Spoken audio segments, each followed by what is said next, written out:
Hello everybody, my name is TJ and today I am joined by Firebat for an interview after a pretty decent week, a 1-1 week in Hearthstone Grandmasters. Firebat, how you doing today, man?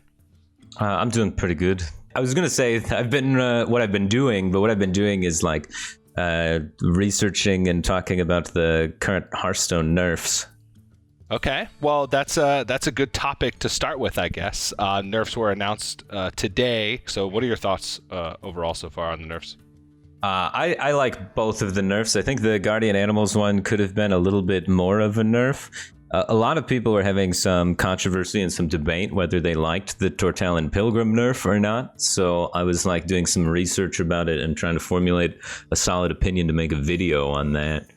Because it created a lot of hot topic stuff, so I thought it was pretty cool. But I am definitely for the Turtlemage Pilgrim nerf. Okay. Yeah, Turtlemage is a deck that I loved at first and then slowly started to not love. The more I had to cast 8-hour days on Grandmasters. Mm-hmm. But I think yeah. For me, when I was doing the research and stuff about it, the deck is cool. I'm glad the deck exists. I think that's the fun part of it. The part that gets concerning is its ability to infinitely stall the game and what that can mean for players' ability to troll other players or try and tilt people in open tournaments or something of that nature. And looking historically at other things that were similar. When you give players the ability to infinitely stall the game, they have historically 100% of the time at some point abused it to create a super negative experience. Yeah, no, that's a good point. And honestly, I am not against those types of, pretty high skill cap combo decks, right? Like Topsy-Turvy Priest, I think, is a good example of one where you can't really stall out any games. You're going to die pretty quickly, but it does give you that, very little wiggle room for mistakes kind of combo gameplay, which I thought was pretty cool. Yeah, it's a shame, but I think Blizzard had made the right call, and it was necessary for them to kill the Turtlemage just due to the fact that it creates an infinite combo and can cause players the ability to infinitely grief somebody else. Well, turning the subject from infinitely griefing other players to kind of this season of Grandmasters overall, since I haven't spoken to you at all, we don't have the post-match interviews, so trying to find a way to replace those. Mm-hmm. You are in Division B. You're at 2 wins right now. How are you feeling overall about the season? I'm disappointed by your results or hopeful for the future? What's your thoughts? I'm a little bit disappointed with my results right now. I almost made Division A. I was like 1 point away from making it into Division A. I lost on tiebreakers for making it into the top 8 cut twice. So that was unfortunate. And then I made it into the top 8 cut the other time. And then I didn't make it to my top 4 match. So it was like a whole bunch of things had to go wrong and they all went wrong. And it's like if any of those one things went correct, I think I could have made it into Division A. So I'm, kicking myself and a bit upset about that. And then so far in Division B, feeling like I've, putting maximum effort forward. I really don't want to get relegated because it's, that's like the ultimate embarrassing thing for a competitive player or someone with a competitive mindset is to get told you're not good enough to compete and get kicked out. Yeah. And it's scary. It's definitely something that could happen. And I wouldn't say that it's likely to happen, but it's definitely a fear of something that could happen. And I'm in that position right now because of how things have gone. And yeah, I'm not thrilled about it. Well, honestly, your play seems pretty clean. Dan and I get to just sit there and pick apart everything that you guys do constantly for hours every weekend, which is fun. Yeah, I like watching your guys' casting. Sometimes you guys bring up lines I didn't think about. Sometimes I disagree with some of the things you point out. Yeah, one of the things that I was really kicking myself about was in the matchup just most recently against Zalay, there was that turn 4 where I didn't play the secret because he only had 6 mana going into the next turn and already used 1 innervate, and I was like, he's not going to have the Guardian Animals. But I wish I had just played the secret anyway, because next turn I want to play Vectus regardless, and I have only 5 mana, and I want the secret up to help just protect the Vectus. So it's like, I would have been able to set up my Vectus to be in a stronger position, and I would have avoided that potential risk. I still think, looking at the end of the day, I'd probably lose that game anyway when he has Innervate Overgrowth into Innervate Animals, but it's just like little things like that where it's like, yeah, I should have did that better. Yeah. I've had a few of those. I think I've had 3 plays so far on broadcast where I was like, yep. There was one against Briarthorn with the Zoo where I killed the 2-1 and gave him 2 giants, and then he just popped off and did crazy stuff. Yeah. And I was like, that one's hard. Oh God, that one's really difficult. No, that one, you know, like you don't see it right away, but then like you see what happened, and you look back at it, and you're like, wow, I was stupid. But in the moment, I can't blame you. Like it's a 2-1, right? Yeah, that was the worst one, I think. That was the easiest one to do correctly out of all of the mistakes I've made, I'd say. So I feel the worst about that one. But I was able to still win that series, so that was pretty cool.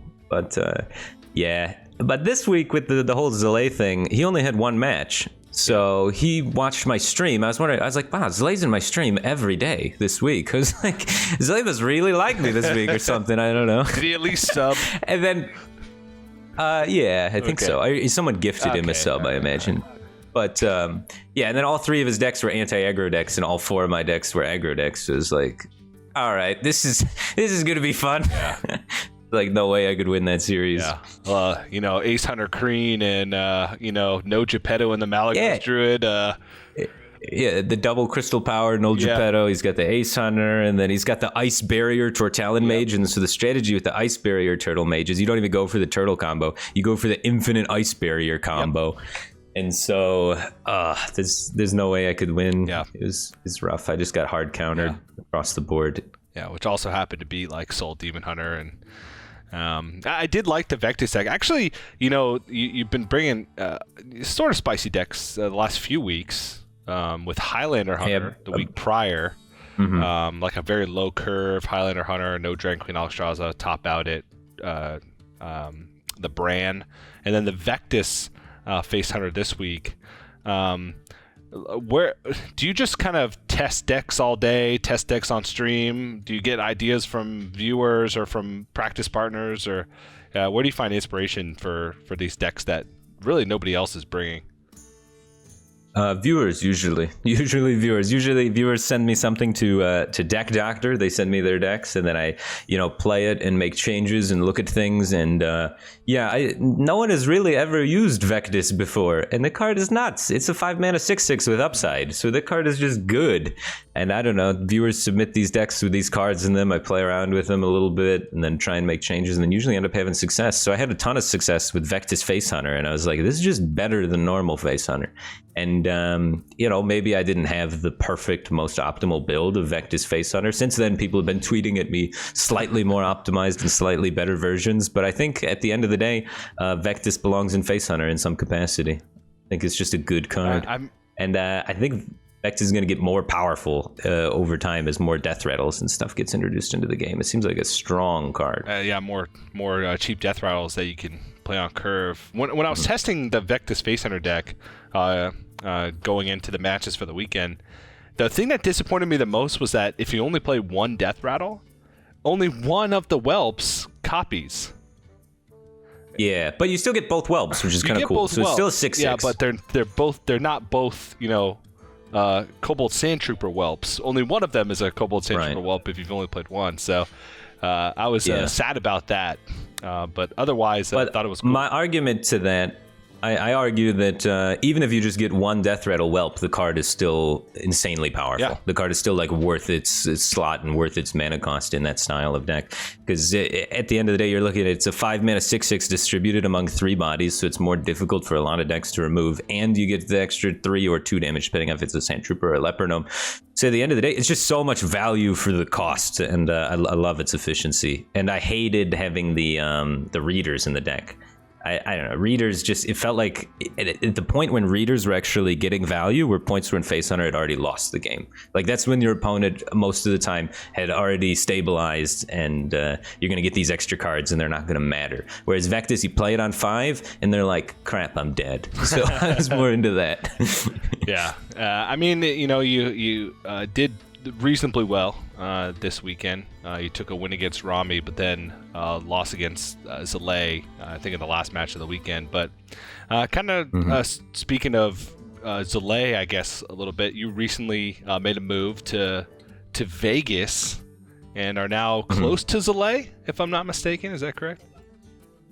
Yeah, I'm about 25 minutes away from Zalay, so we've been actually hanging out a lot. He comes over every single weekend, and then we go to Red Rock, and we've been hiking on all the Red Rock trails out here. So Red Rock Canyon's got a whole bunch of trails, and then they got like a map and stuff, and we've been just going down the checklist trying to do all of the trails. So it's pretty fun. I really enjoy getting outside, doing hiking. We go off the trail a lot and just we'll be like, we haven't climbed that mountain yet, and then just start going up the side of it. So it's pretty fun. Get some good footage for Instagram and stuff like that. And also, it's a good way to stay healthy and in shape without having to go to the gym. Because I hate the gym. It's just the same crap every time. You pick something up and then you put it down, and then it's like, all right, I've done that before. That kind of sucks. So I like getting outside. There's fresh air. There's really good sights. You get to see animals and stuff. I saw a bunch of rams. That was kind of cool. What? So, really? Yeah, they're just rams just walking up the side of a mountain. And it's like, I have 2 legs and 2 hands, and I'm having trouble climbing up this. This thing's climbing up it with 4 legs. It's like, how do you even... I don't know how that works. It's crazy. Wow. It's not ridiculously hot there right now. I guess it's almost October, but... It's been usually hundreds when we've been going, but it's not too bad. It doesn't feel like a 100 degrees because there's that whole dry heat thing. You're going to want to bring chapstick because your lips get chapped really fast. But I'd say I've lived in Michigan most of my life, and to compare it to Michigan temperatures, 100 here is 80 in Michigan, I'd say. It's actually that big of a difference. I heard it would be a difference, but I didn't realize it was going to be that huge of a difference. So I was expecting 100 to be closer to 90 in Michigan, but it's really not that bad. Yeah, I moved from Florida to Southern California, so the humidity difference can be pretty insane. Yeah. But is it kind of weird? Hanging out with Zalay a bunch and then having to play against him in a pretty important Division B match when you both are 2-2? No, it's not weird. We don't like knocking each other out, but we definitely try and beat each other as much as possible. As by the example of, I was his only opponent that week, and he scouted the hell out of me and then countered my lineup aggressively. So he wasn't showing any mercy, that's for sure. If anything, we try harder to beat each other usually. We used to live together in the Archon team house and stuff like that. So we've had a really solid relationship for 6 or 7 years now. So I've been really good friends with him for a long time, and he's definitely up on me lifetime for sure, which is upsetting. So I need to start getting more wins against him. Well, it didn't happen this past week, but I have faith. You're both going to make it. You're going to take top 2 seeds. I'm pretty sure that's still possible in Division B and move forward. I think that happened last season. We took top 2 seeds in Division B, which was kind of funny. Yeah. So yeah, that'd be cool to repeat, take top 2 seeds.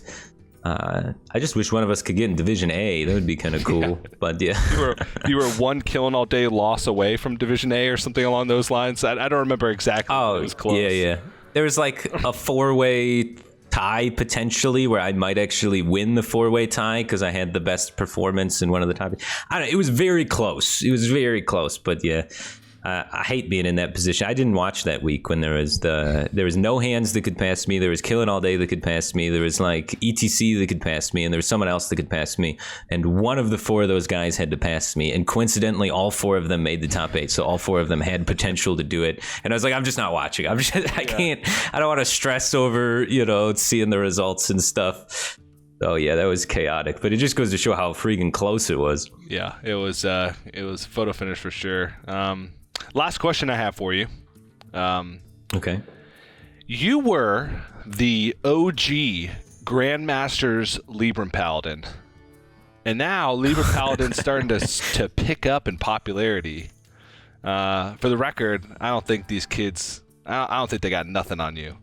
But what are your thoughts about kind of the rise of this new style of Libram Paladin in the metagame since, because you were the OG Libram Paladin in America's Grandmasters, you are the resident expert on the deck, regardless of how much you've played it. Yeah, Libram Paladin's pretty cool. It makes a lot of sense to see its popularity rise now with the popularity of Demon Hunter rising. It's one of the best answers against Demon Hunter, and as well with a small spell mage lowering in popularity because it's getting split with Turtlemage popularity, right?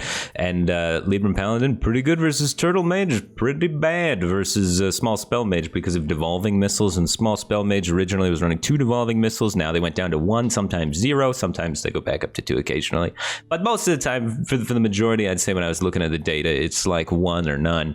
So all of those changes in the metagame are allowing Paladin to have success. I think Paladin's a powerful deck that just needs the right opportunity, the right field, and can get it done. It's not a tier 1 deck, but it's a tier 2 deck. And tier 2 decks, a lot of people, tier 2 decks get a bad rap. People are like, tier 2 decks suck. You never played tier 2 decks. I only played tier 1, man. But it's like, nah, if the situation calls for it, a tier 2 deck is a tier 1 deck. If the metagame presents itself where it's okay. Now, with the Turtlemage nerf that we were talking about earlier, Turtlemage is going to drop off in popularity. Small Spell Mage is therefore going to rise in popularity because those were competing for the mage slot in people's lineups. So that means Paladin is going to increase in popularity this week still because it did well this week. So people are going to bring it more. And people are like, oh, Paladin's cool. You get a lot of attention if you bring Paladin. So just that alone, people want to play Paladin. We're talking about it right now.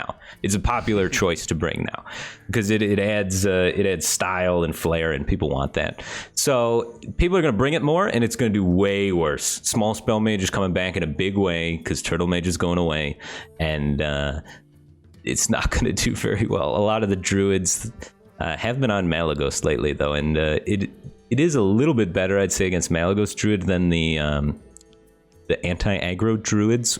I would say the survival druids with the Mount Sellers do much better versus Paladin than Malagos Druid does because they have that ability to just hop on the board on turn 7. And Bog Beam is way better than Crystal Power against Paladin. Like, it's not even close. Whereas Crystal Power is way better against Demon Hunter, and the popularity of Demon Hunter is forcing people to play Malagos Druid. So that's the one shining light for where Paladin might have success, is it's better against the current iterations of druids people are bringing. But druids have fluctuated every single week, if you've noticed. It's went from everyone's playing survival to everybody playing Malagos, to everybody playing survival to everybody playing Malagos. So now people are going to be back on survival, and people are going to be on Small Spell Mage instead of Turtle Mage, because there's no reason to play Malagos Druid when Turtle Mage isn't a thing. So people are going to bring Paladin, and Paladin's going to be the lowest win rate deck next week. All right, well, you heard it from the OG Libram Paladin himself. Stocks down on Libram Paladin. Yeah. We're selling. Sell. Get me out of the Libram Paladin metagame. Disappointed to hear because I had fun watching it this weekend and honestly rooting for it, because that's what happens when I see a deck that's not popular or that hasn't been popular. I just can't help but be completely biased when I'm casting a match. Yeah, I want to see someone bring the Knife Juggler OTK Libram Paladin. That one's you get pen flingers and the 0-mana Librams and 2 Knife Jugglers and just keep firing off pen flingers in their face, shooting knives everywhere. Yeah.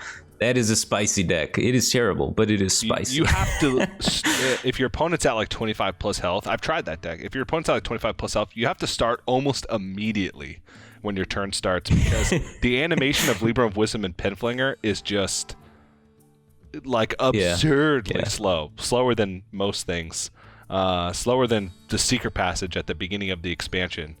That's funny. So pretty insane. But Firebat, I'm out of questions, man. I appreciate you taking the time to sit down with me and have this interview, and good luck in your matches this weekend. You got 2 against Nowgadon and ETC, so I wish you the best of luck in those. Thank you. Yeah, thanks for taking the time to interview me. This was fun. Yeah, it was. It was fun. Very fun. My longest one yet. So you hold the record for that. You get OG Libram Paladin and you get longest interview. So we'll see. But if you guys want to watch Firebat play or check out any information about Hearthstone Grandmasters, you can head over to playhearthstone.com/esports or youtube.com/Hearthstone Esports in order to take a look at all the rest of my interviews and all the content surrounding Grandmasters. Thanks for watching, and we'll see you next time for more Catching Up with the GMs.